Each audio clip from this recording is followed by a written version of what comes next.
Assalamualaikum warahmatullahi wabarakatuh. Saya Wilda Kamalia Yusni. Pada kesempatan kali ini saya akan menjelaskan mengenai materi konsep keterampilan dasar mengajar.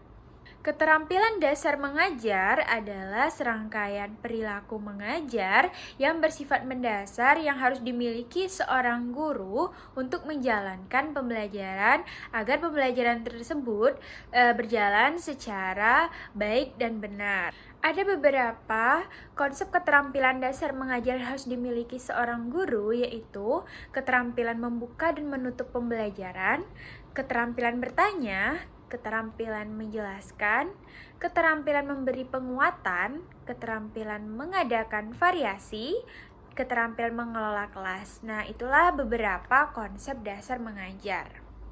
Baiklah, di sini saya akan mempraktekkan konsep keterampilan dasar mengajar yang telah saya sebutkan tadi. Assalamualaikum warahmatullahi wabarakatuh. Apa kabar semuanya? Sehat? Alhamdulillah. Nah, udah pada sarapan belum?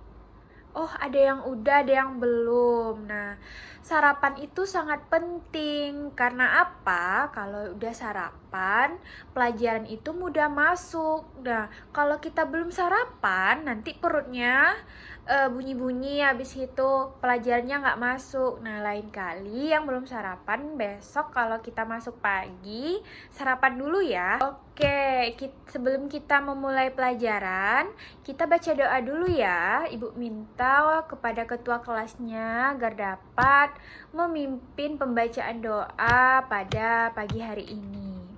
Baik, sebelum memulai pelajarannya, Ibu absen dulu ya.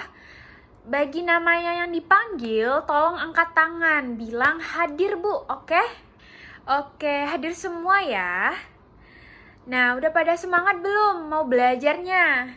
Harus semangat ya, apalagi kalau kita belajar sejarah. Kalau belajar sejarah, itu harus semangat, karena apa?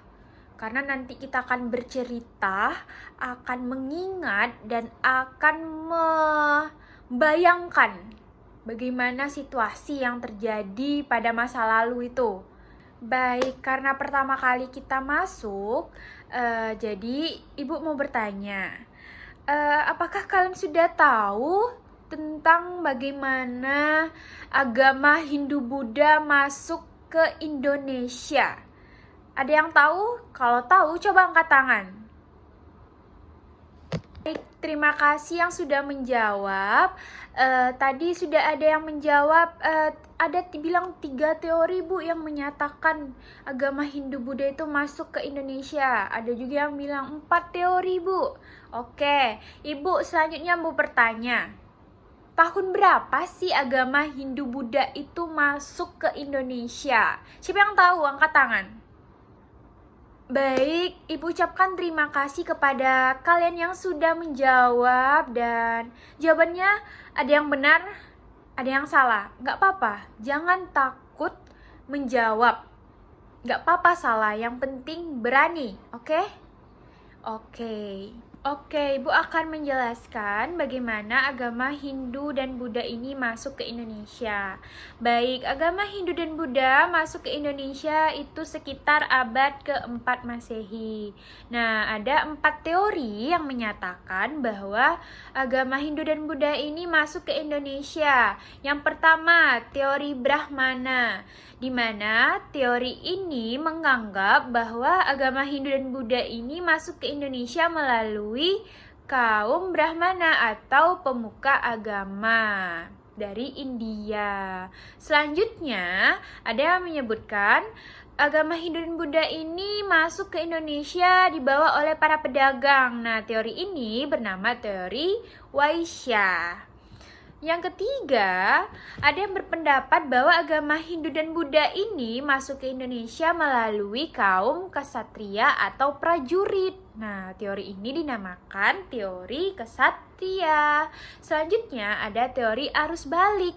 Nah, teori arus balik ini berpendapat bahwa masyarakat berperan aktif terhadap masuknya agama Hindu dan Buddha, atau karena peran aktif masyarakat Indonesia sendiri. Nah, itulah beberapa konsep masuknya agama Hindu dan Buddha ke Indonesia.